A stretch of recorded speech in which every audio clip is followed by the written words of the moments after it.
Hijo amado Jesucristo. Agradezco por el amor con que solo tú nos puedes amar. Agradezco, Señor, la oportunidad que tú nos concedes de estar reunidos en tu casa de oración. Venimos hoy tomando autoridad de la plenitud de Cristo y atamos al hombre fuerte en el poderoso nombre de Jesús. Cancelamos toda obra del enemigo. Nos declaramos libres por el poder de su palabra. Oro por cada hermano y cada hermana presente en el nombre de Jesús. Oro, Señor, para que tu palabra fluya con poder en mi boca y haya pues hoy esa unción poderosa que desciende del cielo como rocío de los cielos sobre nuestras vidas. Pudra yugos, pudra ataduras. Atamos toda obra de brujo, de hechicero. Atamos a los brujos mismos y quedan enterrados en el nombre de Jesús, inoperando de sus obras, sus trabajos, sus invocaciones, y nosotros libres para aprender y exponer y guardar y amar la palabra de Dios. Bendecimos a todo oyente y vidente de esta palabra en cualquier tiempo, en el nombre de Jesús y el Espíritu Santo nos ilumine. Amén. Al comenzar el capítulo 15 de la carta a los romanos, entramos, como dije al principio, a la recta final o a la parte final de esta epístola. Al decir que estamos entrando a la parte final, es bueno que recordemos que hemos visto la relación del creyente hacia los demás creyentes y sus relaciones con el mundo exterior. Hoy vamos a ver el tercer principio mencionado aquí, y es la consideración al creyente con una conciencia espiritual débil o insuficientemente desarrollada o con una fe débil. Vimos ya entonces la convicción, la conciencia, y ahora en este capítulo, en los primeros versículos, vamos a ver la consideración. En realidad este capítulo entonces es continuación del capítulo anterior, ¿verdad?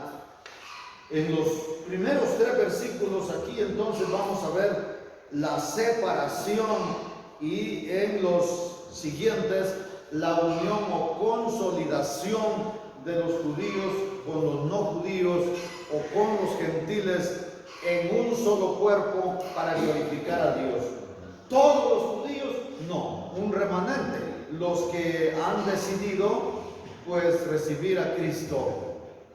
Todos los gentiles, no, solo un remanente, la iglesia de Jesucristo, los que han recibido al Señor Jesús como su único y suficiente Salvador. El resto tiene la oportunidad, pero no quieren. Por lo tanto, han decidido ellos o ellas quedarse fuera.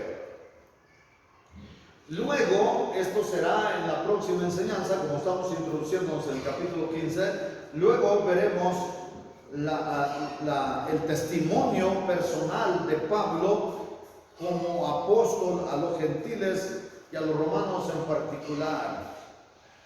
Hoy, por lo tanto, comencemos ya verso por verso. Y en el versículo 1 dice: así que los que somos fuertes debemos soportar la flaqueza de los débiles. Usted se debe dar cuenta inmediatamente que Pablo está usando un lenguaje incluyente, es decir, no está hablando de unos fuertes en particular, está hablando de los fuertes, incluyéndose él. Dice: los que somos fuertes debemos, está hablando en plural, soportar las flaquezas de los débiles y no agradarnos a nosotros mismos. Así que este es el tercer y último gran principio o norma que debe gobernar la conducta de los cristianos. Pablo insiste que los fuertes en la fe deben mostrar consideración por los sentimientos y los prejuicios que pueden tener los más débiles. El problema de los débiles es que cuando escuchan la verdad, que es ajena a sus puntos de vista, salen huyendo. Pero hay personas que vienen de afuera a querer cambiar todo eso porque no les conviene. Hermana y hermano, lo que no nos conviene, a veces lo queremos imponer, pero esas personas no son débiles. Esas personas son a veces que traen alguna tergiversación. Dice la Biblia que entrarán encubiertamente. Las personas débiles corren peligro con esas personas porque al oír sus argumentos, definitivamente como les conviene, se apegan a eso. Otras personas vienen con aquel argumento, sí, que la ropa, que el vestuario, pero hacen cosas peores. Se andan fijando cómo está vestida la persona, pero hacen otras cosas que son pecados de muerte. Entonces la gente muchas veces predica lo que le conviene. Mucha gente se enfoca en algo, se encierra en algo que le conviene. Me visto bien, me perfumo, me peino bien y predico sobre el vestuario. Otras personas sobre el día de reposo, que el sábado es el que hay que guardar, pero pasan toda la semana pecando. Otras personas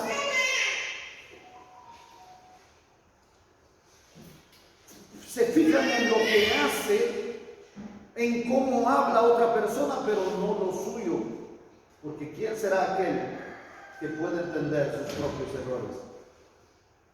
¿Verdad?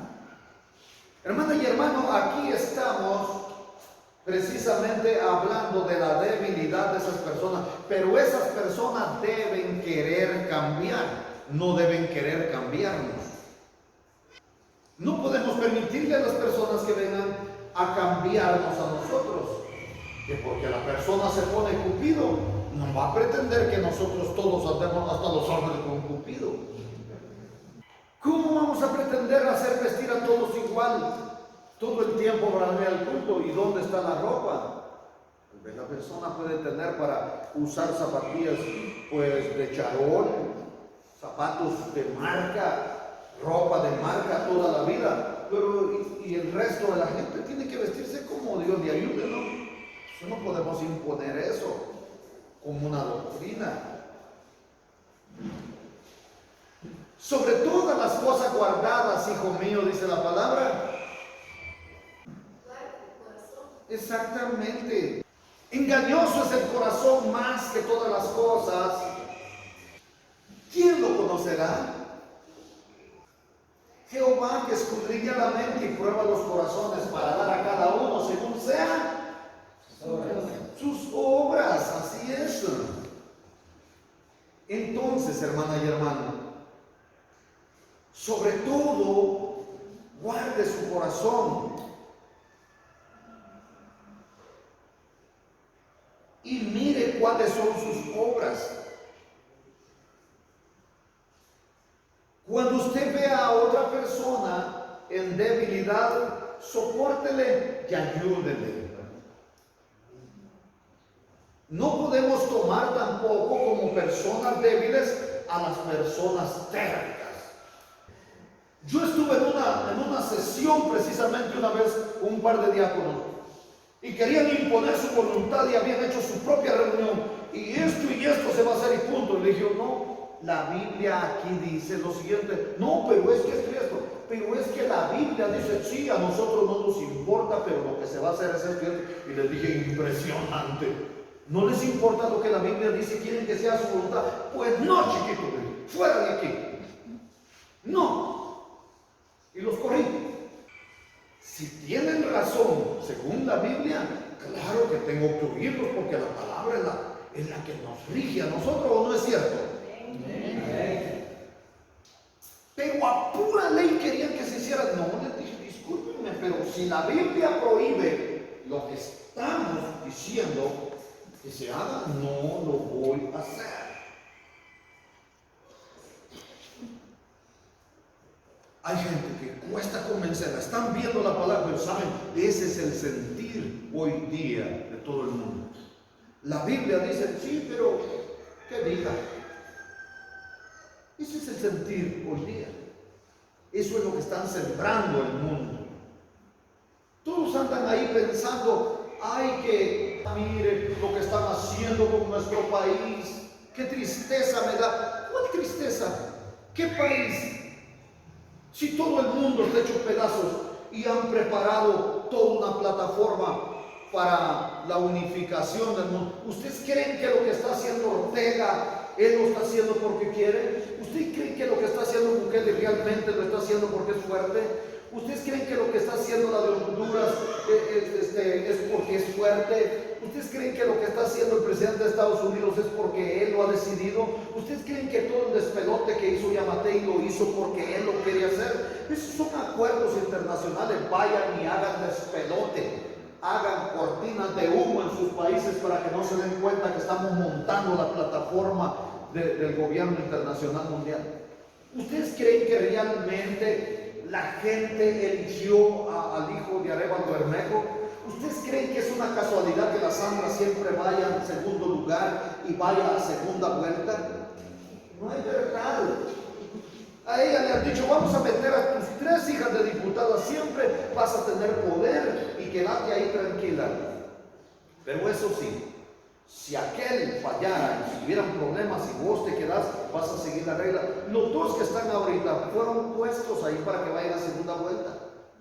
Arévalo es el hombre del gobierno internacional, hijo de Arévalo Bermejo. Hasta yo me equivoqué en un momento, claro que sí, pero él es precisamente el hombre que estaban preparando en España. Por eso él estuvo fuera del país tanto tiempo. Lo estaban preparando para lo negro que viene. Pablo se identifica a sí mismo como los hermanos fuertes en la fe. 1 Corintios 8:13, por lo cual, si la comida le es a mi hermano ocasión de caer, no comeré carne jamás, para no poner tropiezo a mi hermano. Oiga lo que dijo él. Vamos a traducirlo. Yo puedo comer carne, dijo Pablo. A mí me gusta la carne asada, me encanta el churrasco, me encanta la carne guisada, por así decirle.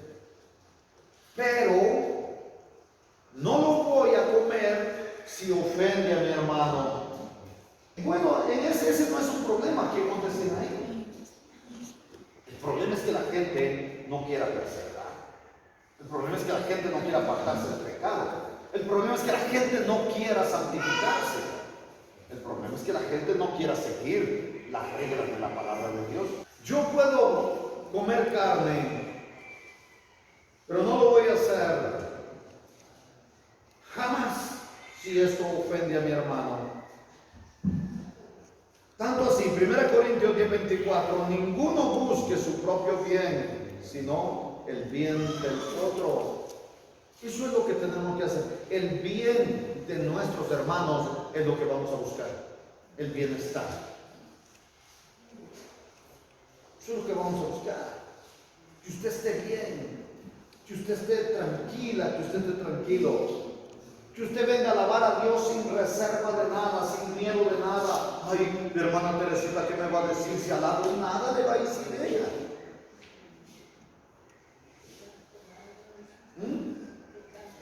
Que cante mal le va a decir. Hermana Teresita pasa toda la enseñanza muerta en risa. Ustedes tal vez no la ven porque estás. Pero miren, es como que yo dijera, miren, ay, ya no voy a predicar, hermana Teresita está riendo. Que se goce. Porque solo ella sabe de qué se está gozando. Es porque va comprendiendo bien o porque no va entendiendo nada, pero algo le produce gozo. ¿Verdad? O el Espíritu la está ministrando. Uno no sabe, hermana y hermano. Ella está alegre, déjela. El hermano Silverio va de reírse. Él está feliz. Que diéramos porque todos estemos sonriendo, que todos estemos alegres a pesar de los problemas que tenemos. Enséñenle a una persona que no tiene problemas. Todos tenemos clavos. Todos tenemos problemas. La vida es eso, la constante resolución de conflictos. Y si no, no tuviera sentido la vida.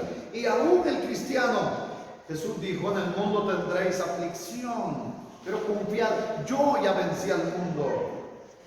Hermanas y hermanos, si no tuviéramos aflicciones, si no llegaran momentos difíciles a nuestra vida, necesidades económicas, enfermedades, problemas con los vecinos, problemas con le aseguro, hermana y hermano, que tal vez dejáramos de perseverar, tal vez dejáramos de orar. Sí. El otro día yo me enfermé duro. Hermano, ¿y para qué me empezó a doler la cabeza? Un dolor insoportable. Llegó el momento en que le dije, Dios, yo creo que esto es algún juicio que me vino de arriba. Tal vez he dejado de hacer lo que debo hacer. Tal vez he hecho mal lo que debo hacer bien. Tal vez te he ofendido gravemente. Perdóname y sácame de este agujero. Hermano y hermano, hasta allí. Y todavía me fui y dije, vida, ¿qué estaré pagando yo? ¿Y qué me podía decir? Vos sabés. ¿Sabe por qué? Nosotros somos jueces de nosotros mismos. Si uno ha dejado de orar, uno lo sabe. Y el enemigo agarra ventaja y le mete una revolcada a usted. ¿Sabe? Como aquellos hijos de los sacerdotes que vieron a un endemoniado a usted que andaba por ahí. Ellos también ya habían visto a Pablo que los echaba afuera en el nombre de Jesús. Y no que los patojos de usted, salidos, como no tiene idea, agarran al endemoniado y le dicen en el nombre de Jesús, del que predica, Pablo, te vas fuera. ¿Y qué creen que les contestó el demonio? Conozco a Jesús y sé quién es Pablo. Pero ustedes, ¿quiénes son mocosos? Vengan para acá. Y los va agarrando el demonio usted y le mete un enrollado y los desnudó y los mandó. Oigan ustedes, ya leyeron, ¿verdad? ¿Ya lo leyeron ustedes? ¿Quién ha leído este pasaje?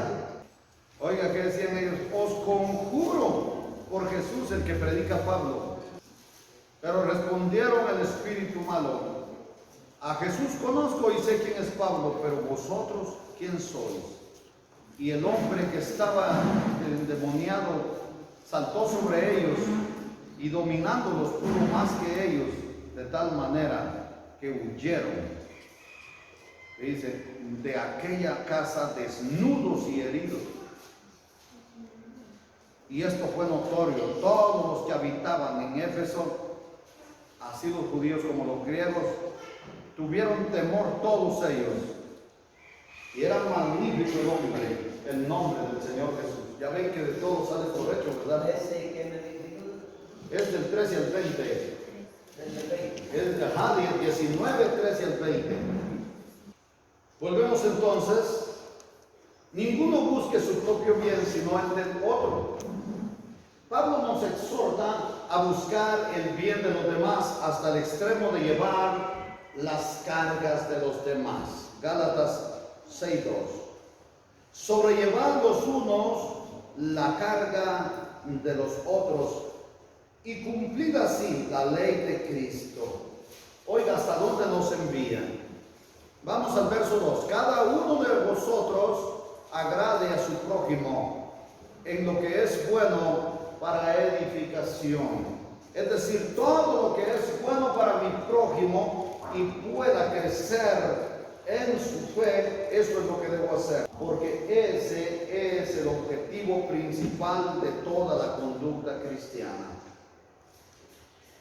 En 1 Corintios 9:19 Pablo dijo, por lo cual, siendo libre de todos, me he hecho siervo de todos para ganar a mayor número. Me he hecho a los judíos como judío para ganar a los judíos, a los que están sujetos a la ley, aunque yo no esté sujeto a la ley, para ganar a los que están sujetos a la ley. Así que, hermana y hermano, de esta manera Pablo hizo lo que nos está diciendo que debemos hacer.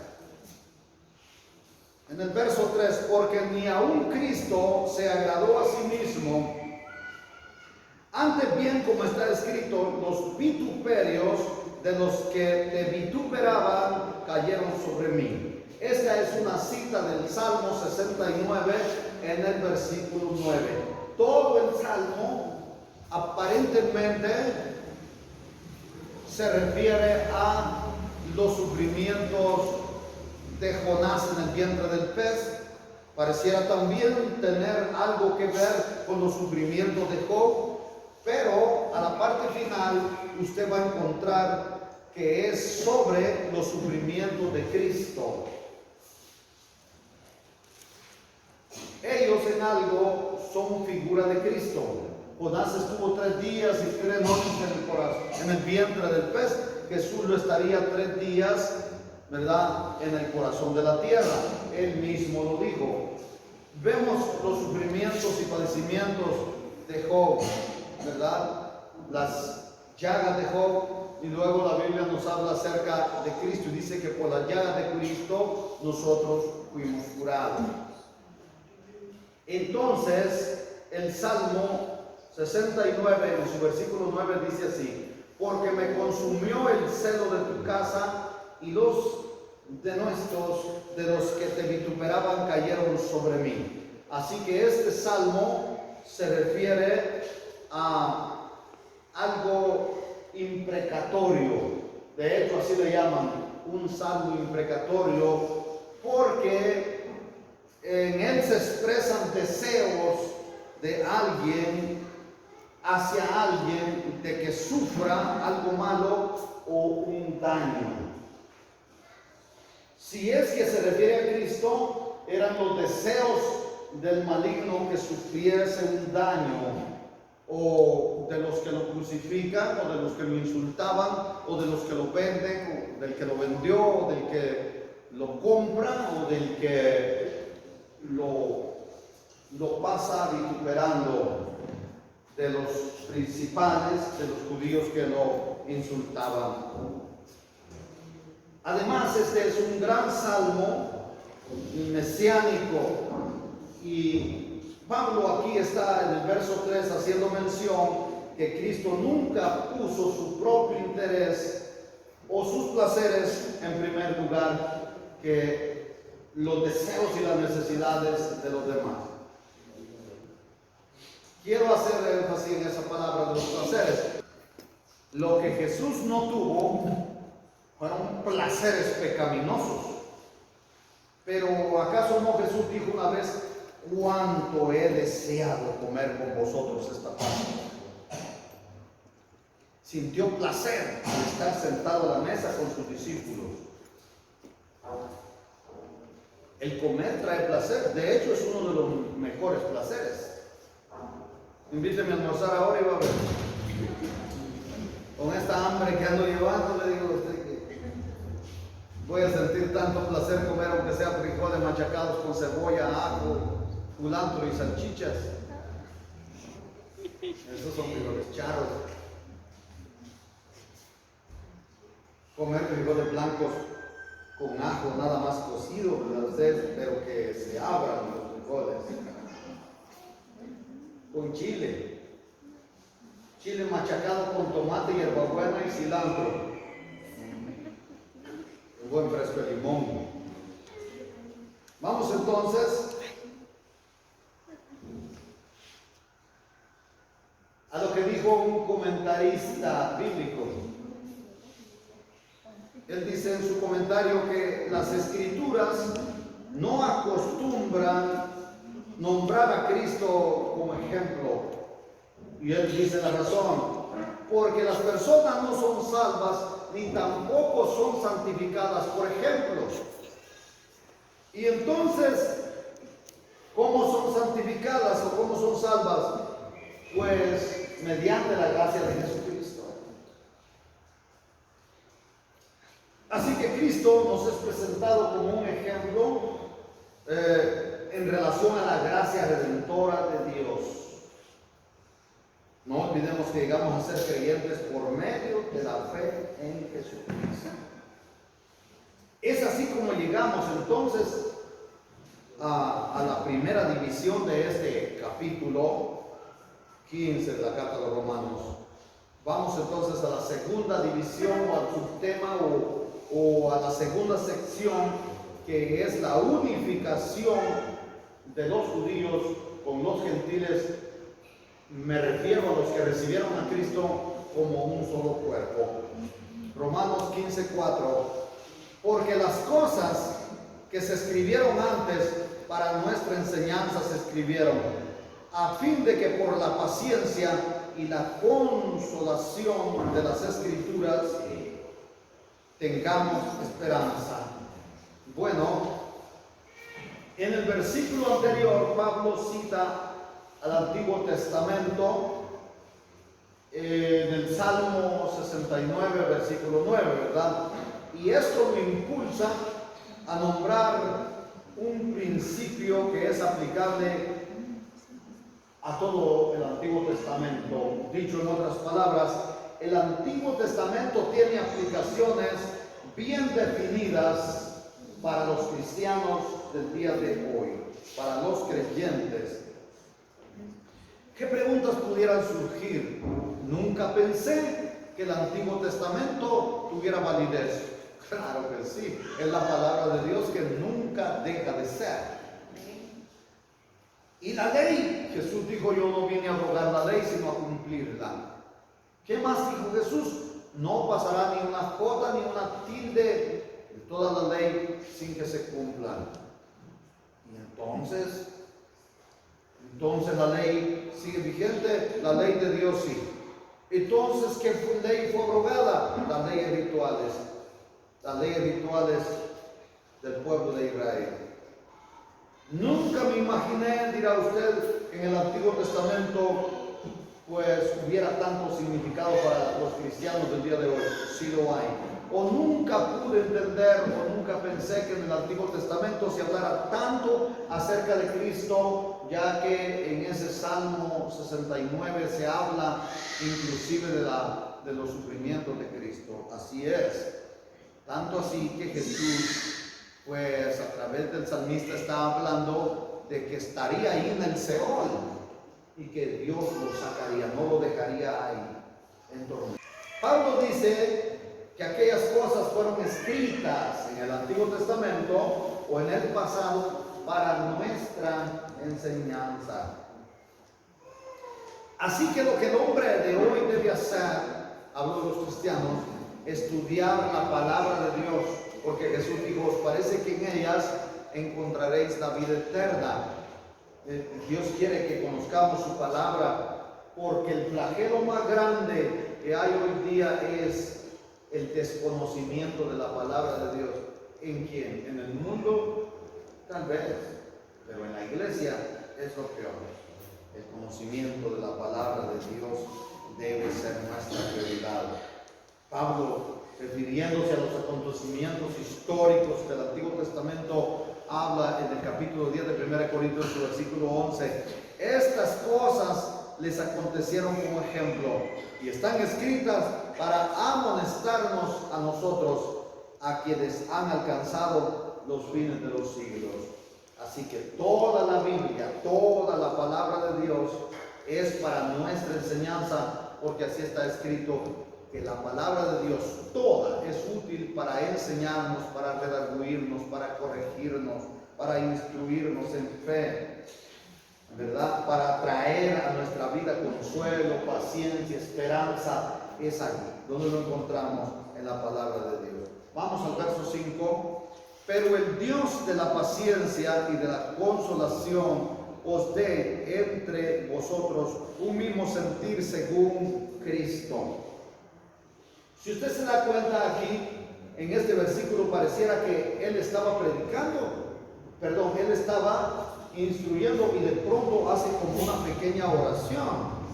Este versículo es como si le estuviera pidiendo a Dios, es una pequeña oración dentro de su exposición. Noten ustedes, vuelvan a leer ese versículo y si gusta pueden leer el versículo anterior, luego leen este y luego el que sigue, que es el 6, y se darán cuenta que es como un deseo, como una petición, como una pequeña oración a Dios en medio de su argumentación. Pero el Dios de la paciencia y de la consolación os dé entre vosotros un mismo sentir según Cristo Jesús. Pablo hace aquí esa pausa entonces y pide que las bendiciones canalizadas solamente por la palabra de Dios pudieran influir tanto entre los judíos como entre los gentiles, ¿verdad? En el cuerpo de Cristo, como un solo cuerpo. Ahora bien, ¿será que estaba pidiendo que estas agrupaciones estuvieran enteramente de acuerdo entre sí en cuanto a cuestiones de comida, de bebida, digas especialmente entre la carne y los legumbres? No, sino que pudieran pues demostrar que son uno en Cristo Jesús en cuanto al amor y a la consideración mutua. ¿Cómo lo sabemos? Juan capítulo 13, versículo 5, así lo dice, ¿verdad? Y en el versículo 6, que de hecho va a ser el último que vamos a estudiar hoy, de Romanos 15, 6, dice: para que unánimes a una voz glorifiquéis al Dios y Padre de nuestro Señor Jesucristo. Es decir, en la adoración al Señor, en la alabanza al Señor, debe haber una armonía enorme, ¿verdad? Que aquellos que alaben a Dios, que los que alabemos a Dios, pues revelemos al mundo la unidad que hay en nosotros. ¿Tenemos que hacerlo? Sí, porque esto es testimonio frente al mundo de que somos discípulos del Señor, de que somos hijos de Dios. Cuando realmente se glorifica a Dios, la pared intermedia de separación entre judíos y entre gentiles, de lo que habla precisamente Efesios, pues se derriba como cayeron los muros de Jericó, ¿verdad? Al sonar de las bocinas o al sonar de las trompetas, ¿verdad? Y el pueblo está gritando, después de haber dado esas vueltas, caen los muros. Así se derriba la pared intermedia de separación entre ambos pueblos cuando se alaba a Dios genuinamente, cuando se alaba a Dios unánimemente. Y es un testimonio frente al mundo de que usted es nueva criatura. Cuando la gente está peleando entre sí, entre cristianos, eso le resta credibilidad de que usted sea cristiano o sea cristiana. Vamos a leer Juan 13:5. En esto conocerán todos que sois mis discípulos, si tenéis amor los unos por los otros. A esto podemos decir como conclusión final que lo primero que se debe hacer es aceptar el amor de Dios expresado al enviar a Jesucristo a morir a la cruz, para que por su muerte nosotros vivamos eternamente. ¿Por qué razón? Porque cuando recibimos a Jesucristo como nuestro único y suficiente Salvador, el Espíritu de Dios nos sella y nos regenera, y comienza una transformación derramando sobre ustedes y sobre mí ese amor verdadero que fluirá también hacia las demás personas que nos rodean, y así conocerán que usted ama tanto como Dios ama al mundo. Haya pues en nosotros ese sentir que hubo en Cristo Jesús. He llegado al final de la enseñanza del día de hoy. No sé si tienen ustedes alguna pregunta, es el momento de hacer.